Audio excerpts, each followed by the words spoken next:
नमस्कार, आप देख रहे हैं मेवाड़ी खबर। हमारे चैनल को सब्सक्राइब करें, बेल आइकॉन दबाएं। कांग्रेस प्रदेश अध्यक्ष गोविंद सिंह डोटासरा व राजस्थान विधानसभा नेता प्रतिपक्ष टीकाराम जूली शुक्रवार को सुबह डबोक स्थित एयरपोर्ट पर पहुंचे, जहां पर कांग्रेस कार्यकर्ताओं ने कांग्रेस प्रदेश अध्यक्ष व नेता प्रतिपक्ष जूली का स्वागत किया। साथ ही कांग्रेस प्रदेश अध्यक्ष व नेता प्रतिपक्ष ने मीडिया से बातचीत करते हुए क्या कुछ कहा, जानिए आप भी। उदयपुर संभाग स्तरीय सम्मेलन में भाग लेने के लिए डोटासरा नेता प्रतिपक्ष जूली कांग्रेस राजस्थान प्रभारी सुखजिंदर सिंह रंधावा भी शामिल हो गए।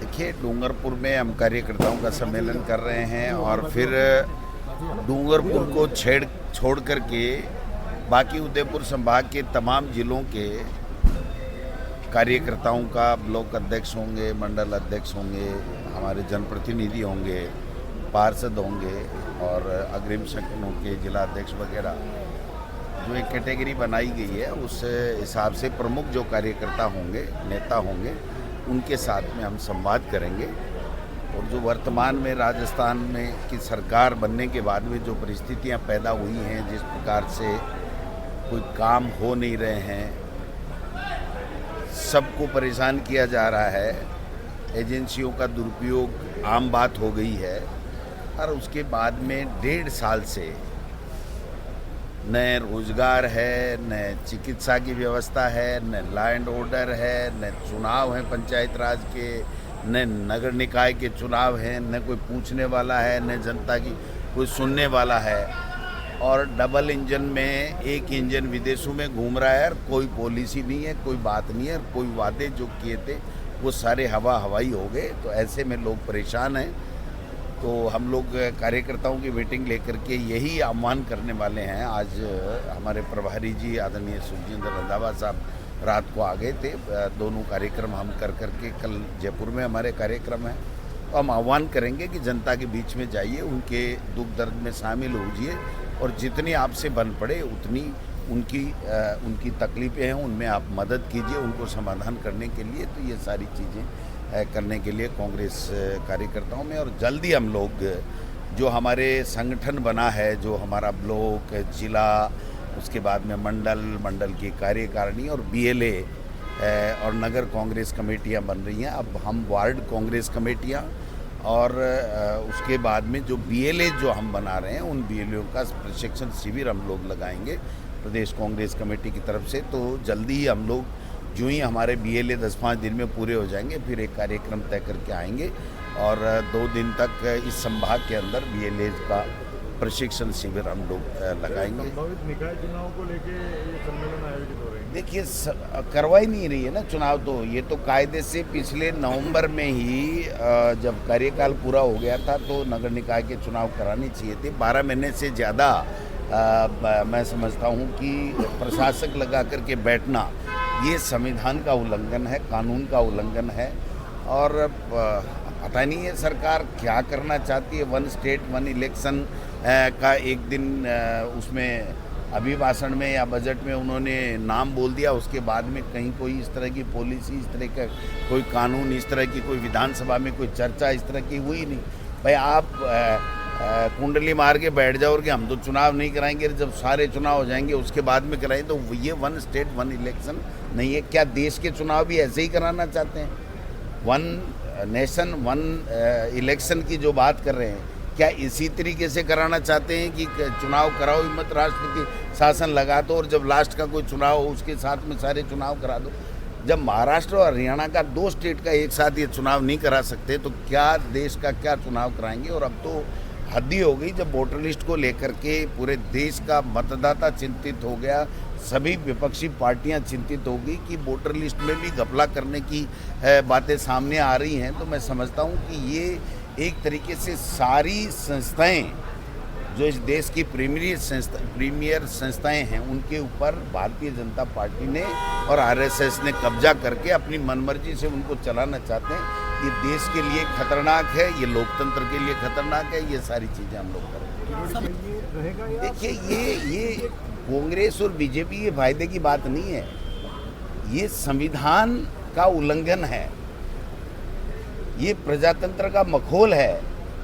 आप बताओ कि भरतपुर का जिला प्रमुख 1.5 साल से क्यों नहीं बना, क्यों जाकर के खुद सरकार जाकर के कोर्ट में स्टे लेकर के आ रही है।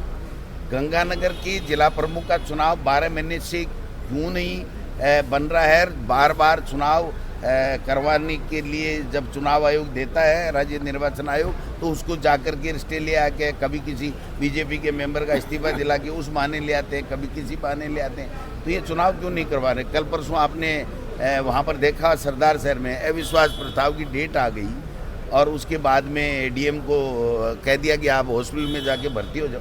तो ये आप सब लोगों को, हम सब लोगों को सोचना पड़ेगा। ये इस तरीके से प्रजातंत्र लोकतंत्र को ख़त्म करना चाह रहे हैं, संविधान को मानते नहीं। इनकी मर्जी आएगी तब तो करेंगे और मर्जी आए तब नहीं करेंगे। तो फिर कानून कुछ भी नहीं है, संविधान कुछ भी नहीं है, तो फिर बीजेपी क्या है। ये सवाल लोगों के भर्ती घोटाला अभी तक कोई निर्णय नहीं हो पाया क्या निर्णय किसी चीज़ का हुआ है क्या। जो बजरी चोरी का आरोप मंत्री लगाए जिस सरकार पे कि हमारी सरकार में 8 करोड़ की प्रतिदिन बजरी चोरी हो रही है, उसका कोई निर्णय हुआ। खाद बीज नकली बेच रहे हैं, उसका कोई निर्णय हुआ। पता नहीं कौन कौन कितनी कितनी बातें उठाता, किसी का निर्णय हुआ। कि मैं कह रहा हूँ जो संविधान में व्यवस्था है कि पंचायत चुनाव और नगर निकाय के चुनाव 5 साल में होना अनिवार्य है, जब उस संविधान की बात का ही नहीं है तो दूसरी बातों पे क्या सवाल करें, क्या जवाब दें। ऐसे भर्ती पे कांग्रेस ने पैसा जमीनी स्तर पर कुछ किया है क्या? सिर्फ सोशल मीडिया पर ही कांग्रेस एक्टिव दिखी है। नहीं, क्या करना चाहिए था आप बताओ। बेनीवाल लगातार प्रदर्शन कर रहे हैं, अच्छी बात है ना, वो भी एमपी है, चुनाव आ तो करना चाहिए ना। उसको रोक सकते हैं क्या हम प्रदर्शन करने के लिए? आपको क्या लगता है क्या करना चाहिए? कांग्रेस ने नहीं, क्या करना चाहिए कि सारी भर्तियां निरस्त कर दो? यूं निरस्त नहीं, कांग्रेस ने कुछ प्रदर्शन किया। कांग्रेस ने तो भर्ती की थी ना, ये भर्ती कांग्रेस ने की थी, बीजेपी ने थोड़ी की है भर्ती।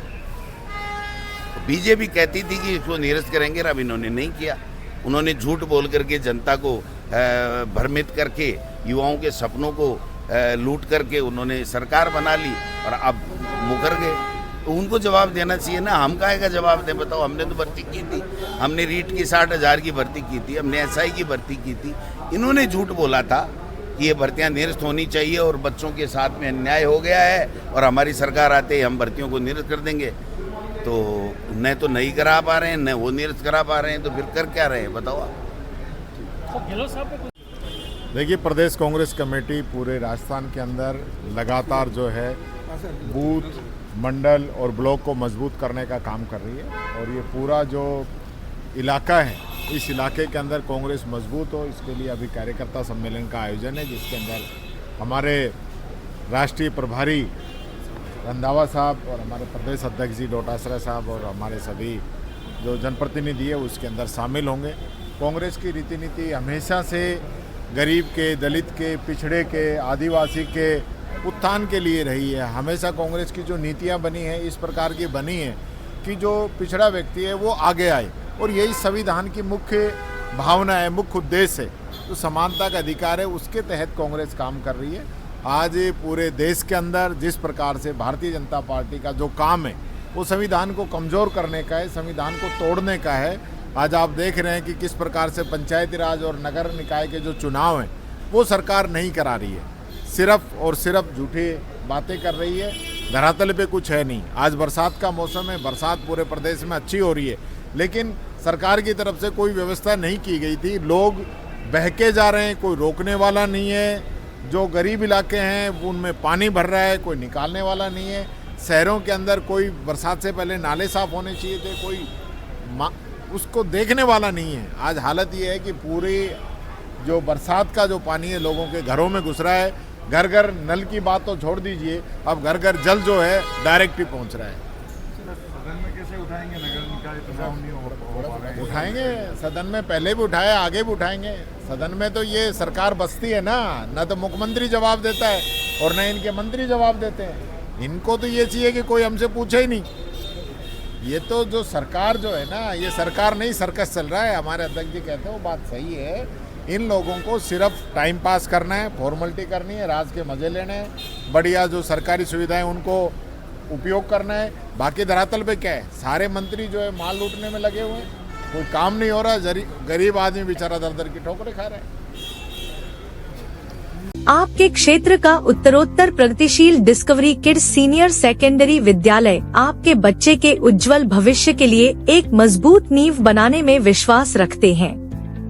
एक ऐसा स्कूल जो न केवल शैक्षणिक उत्कृष्टता पर ध्यान केंद्रित करता है, बल्कि छात्रों के सर्वांगीण विकास को भी बढ़ावा देता है।